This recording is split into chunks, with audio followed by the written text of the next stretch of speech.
everyone, welcome to Consistently Weird, a podcast created by Matosinhos.Tech that is considered by many one of the coolest and probably the weirdest tech communities here in Portugal.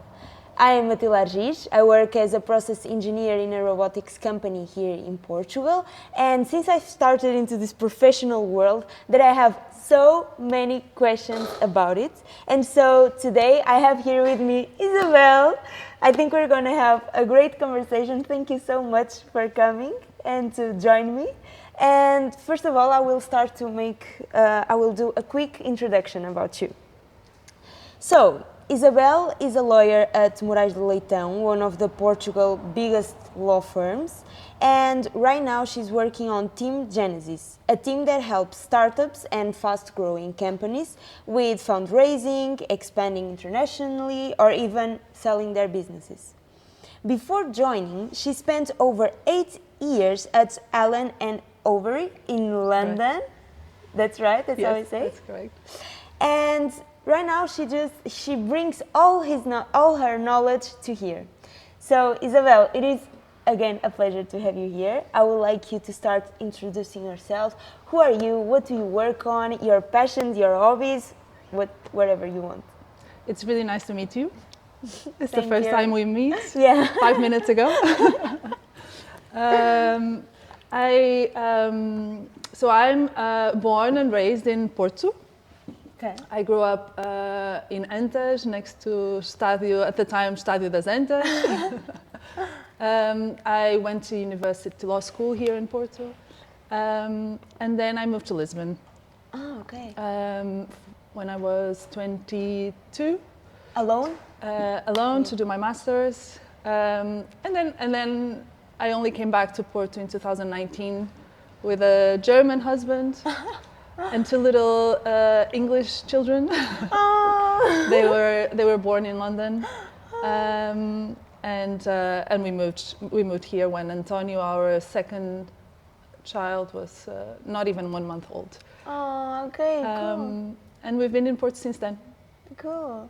And tell me a little bit more about your job. Did I present it right? Yes, no, that was perfect. Your That's journey. exactly Okay. That's exactly right.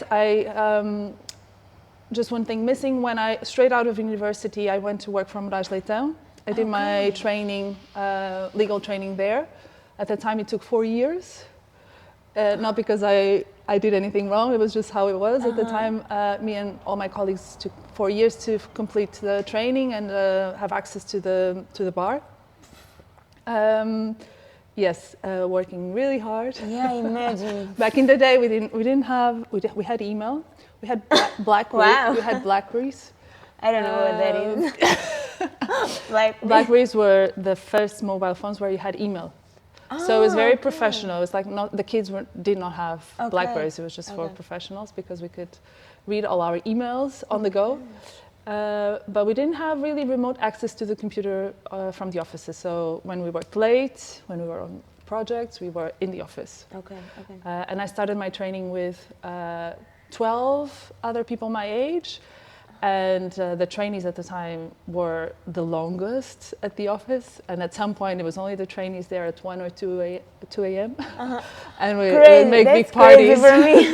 We would do big parties while we were there. Yes, so that was 4 years in Lisbon, then I moved to London 2011.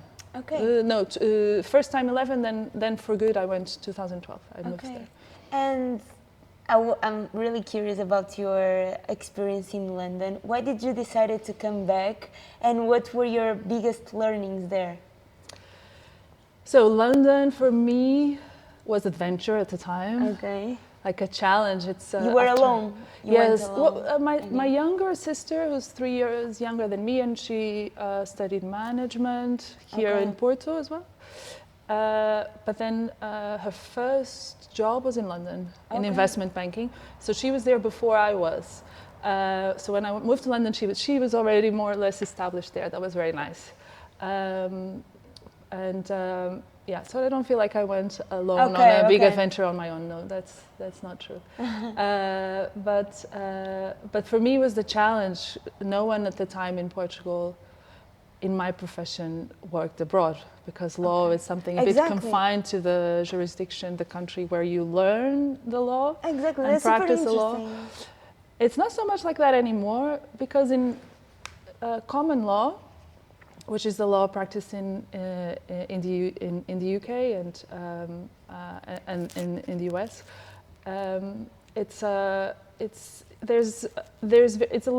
there's a lot of speciality. So if you work in a very specific field, they work a lot more like consultants. So you learn that area of law, you become an expert in that particular field, and then everything else is all about building your relationships with the clients, commercial awareness, sort of being there as a really a partner, a consultant, understanding their business, their needs, and kind of understanding their speed. And then the law, it's obviously something that's secondary, but you need to be an expert, you need to know everything about it, but because it's a narrow area of law, you can learn it on the job, actually. In these big law firms in London, you learned it with your peers, with the... How was the experience like working with so many people, and you were very young still? Yeah, it was really fun because I arrived, so the office of Allen & Overy, they're moving in August to a different office. They merged with a big US firm now. They're called A&O Sherman now. But at the time, so Allen & Overy is part of this magic circle, which is very prestigious. It's like the top of the top in England. And they had this amazing modern office designed by Norman Foster, glass building. You know, at the time in 2010, early 2000s, it was all about this glass, all glass, all glass. But it was a building that was built against a really because London is full of this, right? It's the very old. It's old in the civil architecture. Here we have old in monumental church buildings, military buildings, government buildings. The UK has old civil, old pubs, old houses and old markets. And this was a really modern building built against a really old fruit and vegetable markets that had been converted in the meantime to shops, high street shops and restaurants. But it was still a very funky part of town. It was at the edge of the city of London. And it was so much fun. Like this big office, you go in, and it's like triple height ceilings, and there's artwork, you know, and there's it's just so big, so many people. They had gym at the office. They had I don't know how many restaurants. And then being in the city of London and it was so much fun. As a professional, what do you think they were your biggest learnings there in London, in that big company? What did you brought here? Yeah, so that was, it was very interesting because in the end I was doing this very similar kind of work. So in Lisbon I was doing a very niche kind of job in capital markets. And it was interesting because there were only 5-6 companies in Portugal issuing in the public markets bonds. And those were clients of my firm, Morais, Leitão in Porto. And then they were also clients of Allen & Overy. So when I transitioned, I was still working with some of the same projects, clients, bond issuances was the same. But the way of doing the work there was so different. That's what I want to know. It was the process, the method. They were more strict, or? No, they were very focused on goals, and it was not our goals as individuals. It was nothing about our ego as lawyers, as people. It was all about the client. So, what's the goal of the client? What do they need to achieve with this? And then we put all your effort into their timelines, into their goals. And do you feel that here in Portugal you did not feel that? I think here in Portugal. It's not so clear. It's not so clear, especially as I don't say that for the partners that I worked for, that was not their, they had a whole career to develop that, and I think looking back, of course, they were doing the same, right? They were there to advise the clients and do exactly that, but it was not something that was so clearly passed on to the younger kids like we were. So I had spent 4 years just kind of running around trying to catch all the balls in the air and kind of do a good job, but who was I doing a good job for? Was it for me? Was it for the partner? Was it to help? Yeah, that is super important now that you're saying. And there was so clear, the process. Like, why are you spending so much time fixing, you know, the formatting of this document? Like, does the client care for that? And that was from the very first day. And I was completely new. I was the only Portuguese, I was the only foreigner in the team. You know, and it was so clear. Super cool. The communication was really, really, really good. Yeah, so it's both method and this client care, the way you take care of clients. It was very clear. Okay, that's a very and that's what I brought for sure to Portugal. Back, yes. And so now, talking a little bit more about, after 8 years, you come back again to Morais Leitão, but now you are working in an innovation team inside of such a structure and giant company. Like, tell me a little bit more about what do you do? Giant for the Portuguese kids. Yeah, exactly. Giant for us. But it's true. It's one of the bigger law firms in Portugal, and has a history and tradition, and this team was kind of out of the box. This project within this backdrop, it was something. Explain me a little bit. So I was not in Portugal when it was founded. Okay. It was founded around. I think it was a year after I moved to London, 2012, 13. Okay. That was when Luís Geraldes, a friend, a Portuense, friend from Porto. He moved to. We started training together at Morais Leitão the same day. Oh, that's so cool. And the day we started was 15 September 2008, which was the day of the crash of the Lehman Brothers. You probably never heard about this. I don't know how old you were in 2008, but it was a huge thing for someone working corporate law. Okay. Because all of a sudden, business shut down for corporate, for M&A, for financing, and this is what Louise and I were working on. So after 4 years, we finished the training, and I moved to London straight away. And he stayed, and he had a bit more time on his hands. And he's a real entrepreneur. He's really a lawyer, like much more than I am. I feel more like I'm a consultant. Okay. He's a real lawyer, passionate for law, but he's really an entrepreneur. So he was 25, 6. When he founded this company, it's not a company, but it's a team. But it feels like it has its own way of working, its own culture, and he founded that. And then when he heard I was back in Portugal, the company, the team was really at this exponential growth curve at that point, 2019, 20. Okay. He needed help. He knew me. He knew I didn't know about the field, but I was a transactional lawyer in the sense that someone who's there to close a deal. Okay. So even if the field of work, the knowledge that I needed was different, he knew I had the right mindset. And it was really quick for me to then integrate back into the firm and work with him. And then I started gradually meeting all these clients in this field, and it was very exciting. And what do you do nowadays? What do you do on Genesis? So I do a lot of the day-to-day advice to founders and startup companies. Okay. And a lot of them are Portuguese founders and Portuguese-based startups, but also many are foreigner, a lot from the US that then set up a subsidiary, a company here in Portugal. Okay.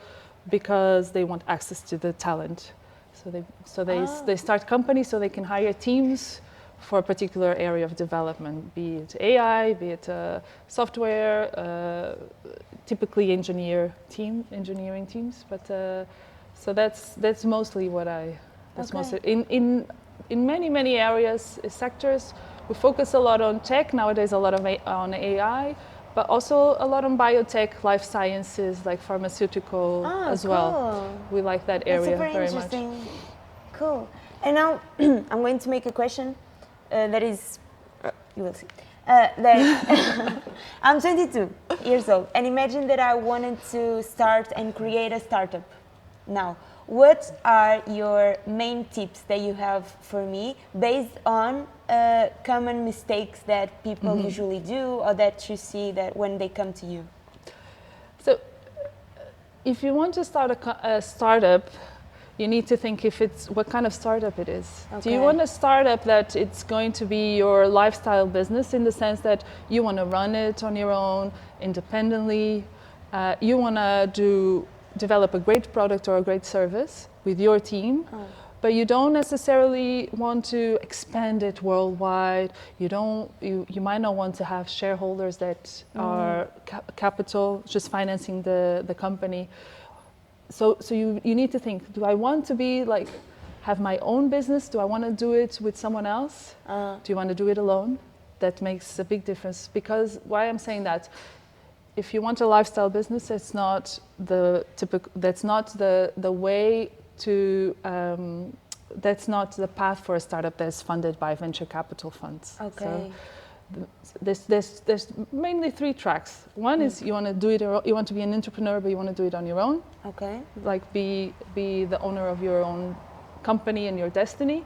You want to do it, you want to grow you want to scale your startup. You want to be everywhere. You believe what you have is something that you can bring to everywhere in the world. And to do that, you can't do it on your own. You need money. Okay. And then that's where the typical startup starts, is I need funding. I can't go to a bank, high street bank. They won't lend me the money because I don't have revenue. Okay. I don't have clients yet. Sometimes. Okay. I might not even have the product yet. So you need someone. You need a proper equity. People come to you without even having the product. They usually have a demo. Okay. They have an idea. Yeah, but many times I'm speaking to people when they just have an idea. Cool. And they're asking me how to do it. And then, so if you want to do the startup that grows to the whole world, you're going to need the financing. Okay. But the financing comes with a lot of, it's a dynamic of its own. Okay. So typically you shouldn't be doing it alone. Okay. Sole founders are frowned upon. So you need to have your best buddy to do it with. Yeah. Usually with complementary skills. So and then you need to think, for the next 10 years, I'm going to be growing this company. It's going to be a 24/7 job. I'm not going to have holiday. I'm not going to have weekends. Because funds are willing to give you the capital, but it's for you to really grow it fast. Okay. And really what is the third one? And the third one is slightly different, which is you can find what's called a corporate venture capital investor, which is a big corporate in a vertical of your area, the product or service that you want to provide. And they're not only looking for... What do you mean by vertical? For example, let's think of EDP, the energy company. They've had one of the corporate VC branches, so an investment company within the EDP group that's been doing investing in startups for many years now. Okay. That means that they're in the vertical of energy, renewables, energy. Okay. So with a partner like that they are venture capital investors, they are bringing the capital, they're giving you the equity for you to start your business or grow your business. But they're not only looking for a return on investment that it's a multiple of the money they put in. For example, they want access to technology, to the novelty, to make decisions to young people who are having new ideas. Okay. They want your technology as well to see how they can integrate it into their business. So their return for them is not only it's not only a multiple of how much money they gave you. And they're not also managing money usually they're not managing money for other people. They're managing and investing their own money. So they are comfortable to give you money, so you develop an interesting technology that they can integrate then into their... Cool. That's so those 3 are... You need to know which way you want to go. Yeah, that's super cool. And you were talking about you have clients from Portugal, clients that come from the US. What are the advantages of creating something here in Portugal? And when does it start to become a disadvantage, if that makes sense? If we can talk about it. No, we can talk about it. We talk about it all the time. So there's been forever a big trend of proper startup who wants to scale, like the second option I mentioned, right? The startup that wants to scale to everywhere in the world and capture investment from investors from all over the world. Big capital is in the US, has always been. That's where venture capital started in California. That's where the money is. So there's been this idea that you have to be in the US to be able to get the funding you need. And it's true. It's true still today. But we see more and more that you don't have to be in the US. There's this famous Virgilio from Sword says this a lot, how publicly, how he accepted to move his company from Porto to the US when he got his first big venture capital investment. He accepted that, even though he never had the intention of moving out of Porto. Yeah, I know that. Yeah. But he moved the company, and so the IP, the intellectual property, the shareholder structure, everything is in the US. Okay. But he's here with his team, and he doesn't want to leave Portugal. And and sometimes we talk about it, and we think maybe nowadays he wouldn't have even moved the company there. Okay. So he probably could have negotiated to stay here. What are the disadvantages? So it's the funding. So it's easier in the US to get funding. Some US investors don't want to invest outside of the US. So some are open to it. More and more they are. Okay. You can persuade them to invest in Europe, even in Portugal. It's what they know. They know the law. And it's a very particular law. You know how in the US it's state law, so it changes from state to state. But in the US they all invest in Delaware C Corps, which is a type of company incorporated in Delaware and ruled by that specific corporate law. Which is something. It's just a very evolved kind of law for startup companies because they allow a few things. They allow shares to be whatever you like in a way. You can build into your articles that some shares are founder shares, some shares are investor shares, some shares are employees shares, they have no voting rights, for example. Some shares, for example, founder shares have 2, 3, 10 votes more than a share of so you can kind of and people know it and feel safe investing in that environment. Portugal, for example, has very strict law in that sense. You can't do everything you want. So that's one of the reasons. Another reason, so funding to get the money. And then there's also this idea, nowadays in Portugal it's not true, but there's this idea that to incentivize a startup needs to be able to create incentives for their employees, the teams. And it was very difficult in Portugal to create stock option plans and give equity to employees in a tax efficient manner. And also not overcomplicating in the sense that giving shares to your employees automatically means they get voting rights in your company. And employees might be amazing and really contribute to a company for 3 years, and they deserve the upside, economic upside of your company, but you don't. But then they move on to another startup, and you don't want them necessarily to be involved. Not that deep. So and nowadays there's ways to do it in Portugal.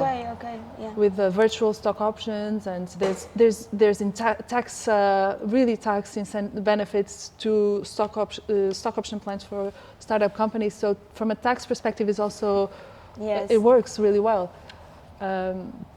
So it's kind of, we're hoping and we manage many times to persuade companies and investors to not leave Portugal and stay in Portugal with it. But it's a process. No, but that's interesting. I want to move now to talk a little bit about AI.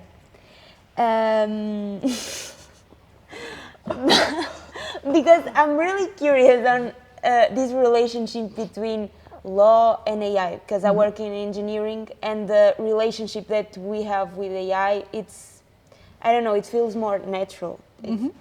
My question is, where do you draw the line between using AI as a tool for it to help you with remembering laws, regulations, and when does AI start to have a position in the decisions that you make as a lawyer? Yeah, so we've been using a lot of AI intensively for a year and a half. Okay. It was there before, but really kind of part of our day for a year and a half. So how I see it, and I'm from a very different generation, but I have many years of practice, right? I see AI as a very impressive tool for all that you said, for research, for getting the right. We use a lot of precedents. So in the sense of contracts, examples that. Do you have a trained AI there in your? So company? what we don't have yet, we're not using agents yet. Ah, okay. Not. No, but like something that knows specifically the laws, like an AI trains. Yes. Okay. So we have we have trained language Exactly. models, pre-trained, because we use these platforms for legal tech, Harvey and Legora. Okay. So Harvey is the US one, and Legora, it's Nordic, is from Sweden. So we use those language models. They're fed by, I think Legora is just GPT. Harvey has all of them, and then you can actually choose the language model you want to feed. Otherwise, if you don't choose one, Harvey will choose the one he thinks has the best answer for the question you asked. So they are legal, pre-trained, but they're not from Portugal, right? And then you need to get to the specifics of the jurisdiction. Exactly. And for that, we developed a tool in-house. And which has access to our knowledge library. Okay, exactly. Yes. So we use so that's how we do it. And then also with Harvey, for example, you build your in Legora as well. You build your own private libraries. Okay. Even for a project, for a client. Okay. You feed. But it's all internal because their information cannot go. Exactly. Like so it is very. It's. So Harvey and Legora is subscription model, and they guarantee you that it's working in a closed environment, and our own internal tool as well. Then you have the option to ask questions and open it to the web. But for example, if you create your libraries with information from clients or projects, it's all closed in. But do you feel that AI will ever make decisions based on? Like, I'm just thinking on the future. I know that. What do you think? I don't know. I don't know. I think because what I feel is this is something so new and it's happening so fast. I think there are not even time to make laws for it, like what is correct and what is not, and you're doing it, and who is going to judge and put you in the prison for it? It's really hard to know because just was it Friday or Friday, the US just ruled Anthropic to shut down access to all non-US citizens. So even if you were working for Anthropic developing Claude, if you're not a U.S. citizen, Anthropic had to shut you out. I think what happened was that Anthropic just shut down everything for everyone because they didn't. I think they couldn't do. They couldn't target just U.S. non-U.S. citizens. Yes. So I find it all really hard to know because I don't think you can stop it. Yeah, of course you can't stop it. But the moment it's. I mean, Anthropic has all these problems with the US government anyways for a while. But the moment that this technology is so powerful and can be used for warfare, and it's so hard to know. Yeah, it's hard. I really don't know. I will do. But in law, what I can tell you is, in my experience, I ask. It's an amazing tool because I've been working with trainees, really young lawyers straight out of university for many years, and I love it. So I love explaining the deal to a younger associate or a trainee and getting them to come up with the solutions. And So I do the same with the AI. Okay. And it's a very similar process because AI gives you many great answers and sometimes completely not what you want. And because I know what I want, it's really good to kind of to get it really fast and then decide which way I want to go. So at the moment, it doesn't decide, but it gives me lots of options and it's really fast. I will make a question more focused, that is talking about AI regulation, and what are the restrictions for people that are now deciding to create a startup, founders? What are the restrictions that they should be aware related with AI and using AI, because it comes back to the same thing that I was saying. Yeah, no, that's difficult because with in EU, it's like you say, it's hard. EU does try to be ahead of the curve and have the regulation in place before the technology is there, but the truth is we move quite slowly. And because things are decided at the European level, but then they need to be implemented in the countries, things take a long time to actually, so the EU has the Digital Act, and lots of regulations on AI, etc. But it takes so long for it to then be implemented in the countries, and then it's different in every country of the European Union. And then it already happened. We are now having another problem. Exactly. So it's something really difficult. I would say you only need to really worry a lot when you're in financial service, particular special regulated sectors. Okay. So when you are, it's really hard to navigate it, and you need to. There's two ways. Either you avoid it, to be too directly treating data of individual people or financial data or medical data, and you're not in those areas. But if you are, and you're a startup, and you don't have your funding yet to do it, and you don't have money to pay lawyers, and I don't know that you should be spending so much money on lawyers at the beginning anyway. You need to find your external service providers who are established companies or established startups who have done they walked that path before you did. They got all the regulatory approvals right. They have the licenses they need, and you subcontract. You hire them as external providers. Okay. So they have the licenses. They know what they're doing. They know all the regulations, and they provide you the services. Cool. So that's kind of the only. That's how we are.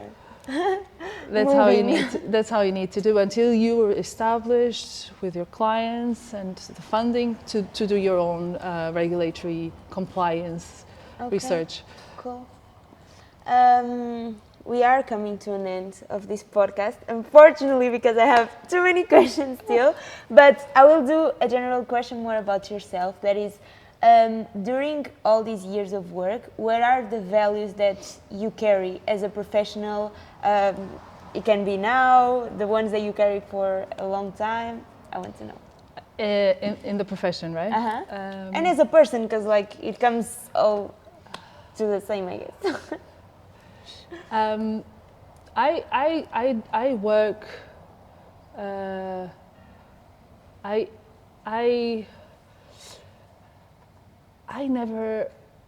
I had it always very clear to me that I was not going to do a work what someone told me to do, or either my employer or the clients. I always had the confidence and the self-esteem that it's okay to draw the line. It's okay to kind of say when you're not going to go there.